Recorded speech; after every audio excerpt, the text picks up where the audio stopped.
The wedding guests heard him before they saw him. Not the sound of a luxury car purring through the iron gates of the Harrington estate. Not the deep thrum of an engine that announced money and power and the kind of arrival that made people straighten their backs and smooth their clothes.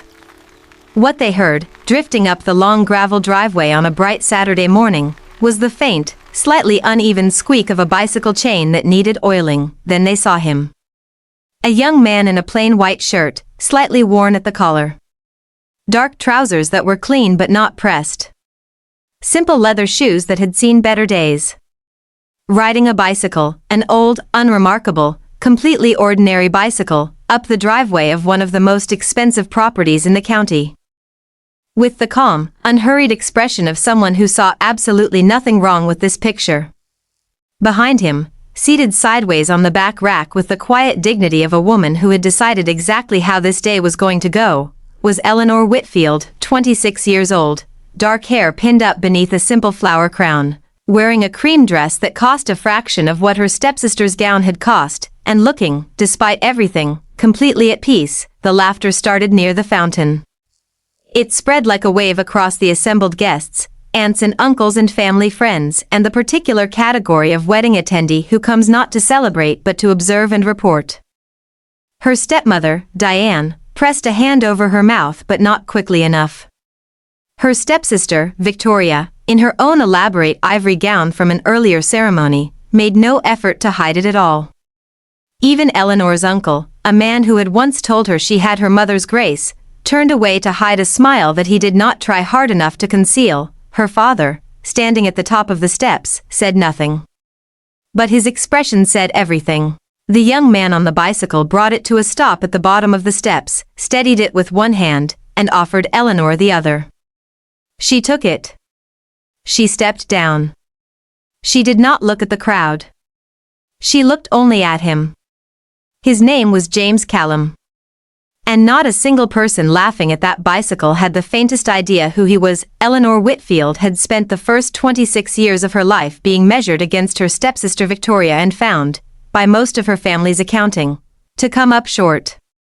It was not a dramatic or even a particularly cruel process. Nobody set Eleanor down and told her she was less. It was subtler than that, the way family investments were discussed at dinner with Victoria's future in mind. The way Eleanor's mother's modest inheritance had been absorbed into the household with quiet efficiency while Victoria's education fund remained carefully ring-fenced.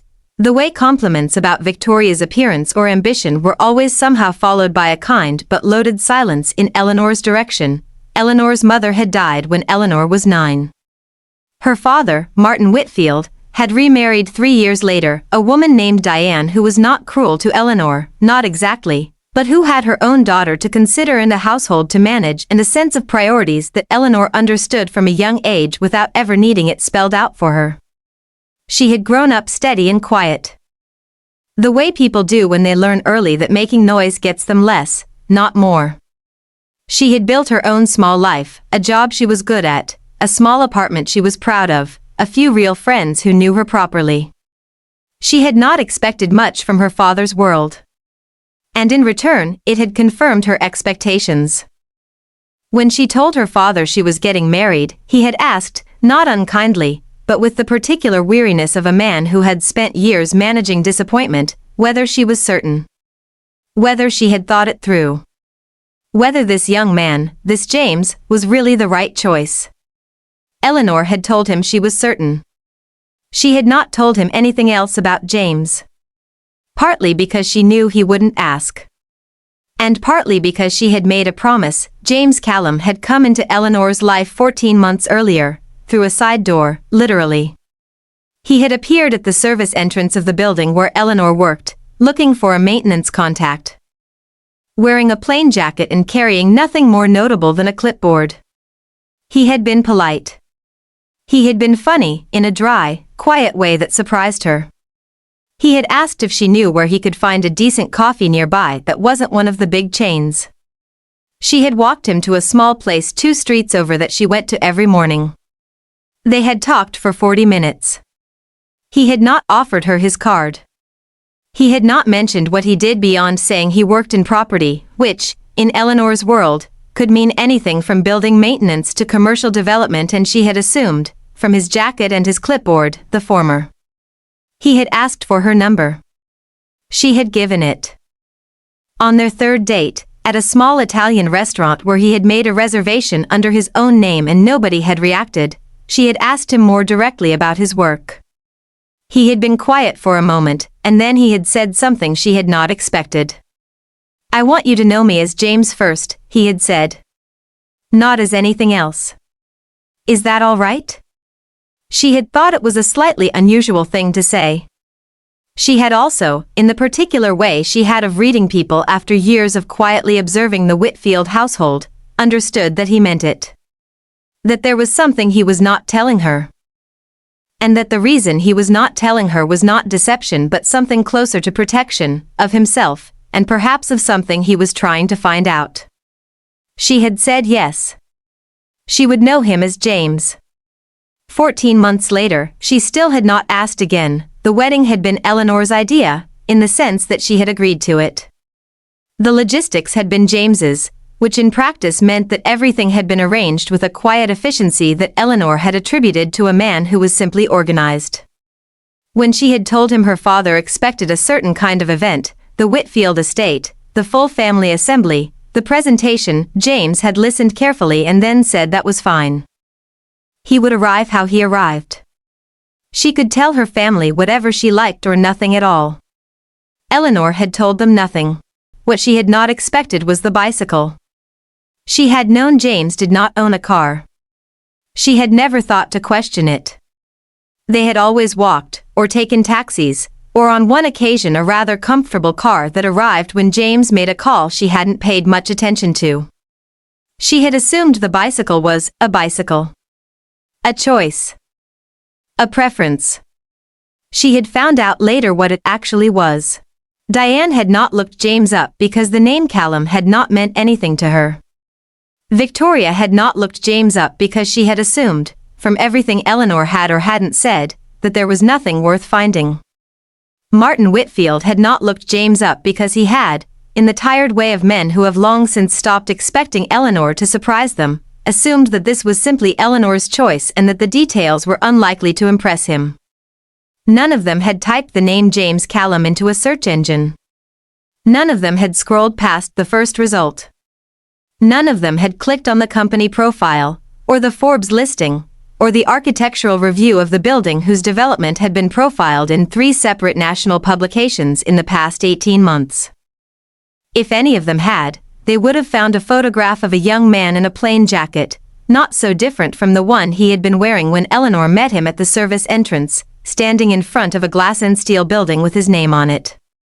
They would have found references to a property development company that had quietly become one of the most significant in the country over the past 6 years, built from a single failing building in a forgotten part of the city into something that was now discussed at the kinds of tables Martin Whitfield had spent his career trying to reach. They would have found, in short, that James Callum was not a man who arrived on a bicycle because he could not afford a car. He arrived on a bicycle because he had once told Eleanor, on their third date at the small Italian restaurant, that the day he stopped being able to move through the world without being recognized was the day he would lose the ability to find out who actually wanted to know him. He had been, he said with the quiet certainty of someone who had thought about it carefully, quite deliberate about that. The laughter stopped in stages, the way laughter always does when something undoes it. The first stage was the cars. 3 of them, arriving approximately 40 minutes after James and Eleanor had completed the ceremony in the Whitfield estate's garden, a brief, simple affair conducted by a registrar who had driven up in a sensible hatchback and completed the paperwork with professional efficiency. The cars were unremarkable in their model but notable in their number and in the people who stepped out of them, several of whom Martin Whitfield recognized immediately and stood slightly straighter to greet, the way he always did around certain kinds of people. The second stage was the phone. James had stepped away briefly after the ceremony to take a call, and Diane, standing close enough to hear fragments, had caught the name of a company mentioned, and had, for the first time, taken out her own phone. The third stage was Victoria's face when she saw what Diane had found. But it was the fourth stage that Eleanor would remember longest. It was her father, standing at the edge of the garden with a glass he had stopped drinking from, looking at James across the lawn with an expression that had moved through surprise and confusion and something approaching calculation before landing, finally, on something Eleanor had never seen on his face when he looked at her or anything connected to her. Respect. James Callum never made a public announcement about his marriage to Eleanor Whitfield.